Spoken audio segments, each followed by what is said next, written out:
In this video, we'll be learning how to play Kings in the Corner. This is a simple card game where the goal is to get rid of all the cards in your hand before your opponents. Kings in the Corner is specifically a 4-player game, so keep that in mind before you start playing. First, take your deck and remove the jokers. You will not need them in this game. Then, take your deck and shuffle and deal 5 cards to each player.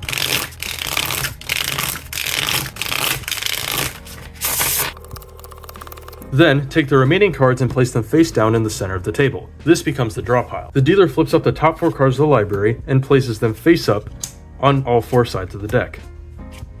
This is the beginning of our piles, and we'll use these piles to get rid of the cards in our hand. The player to the left of the dealer goes first. For the purposes of the tutorial, I switched out the 2 aces for the red 8 and the red 3. First of all, suits do not matter in this game. The only part that matters is the color of the suit, either black or red. To begin your turn, you'll draw 1 card. To get rid of the cards in your hand, you must place cards in alternating color and in descending order onto the build piles. So, for example, if I wanted to play onto this pile, since there's a black 7 at the end of the pile, I would have to place a red 6 to get rid of a card in my hand. And I have a red 6 in my hand, so I could place that red 6 on top of this black 7. Now, it would be impossible to finish the game if we couldn't free up some of these spots. So how could we free up some of these spots in order for us to play more cards into these piles? Well, there's 2 ways to move things out of their piles in order to play new stuff in those piles in this game. The first way is to play a king. Kings can go, well, in the corner, in one of these 4 spots between the piles that we made at the beginning of the game. You can play these kings into the corner at any time, but you are not required to play any card in your hand. The other way to free up spots in this game is to move cards from one pile onto another. For example, I have a red 8 and a black 7 at the top of this pile here. I may move this pile of the black 7 and red 6 to the pile of 8s. This is still a pile of alternating color, but now we've freed up one spot and we can play whatever we want into that spot. Let's play this red 2 and this black ace. These are of alternating color, and since I had a free pile, I could play anything in that spot. Notably, I can also move this 3 on top of this 4, freeing up yet another spot. With that spot, I'm going to play this black 3 from my hand. Now, I only have 1 card left in my hand, but I can't play it, so that would be the end of my turn. To end your turn, you need to indicate to the next player that you are done. You can indicate this in a couple of ways, but what I usually do is pass around the box of cards that my cards came in. So, to signal that I was done with my turn, I would give this box to the next player in turn order. This process repeats until one player gets rid of all of the cards from their hand.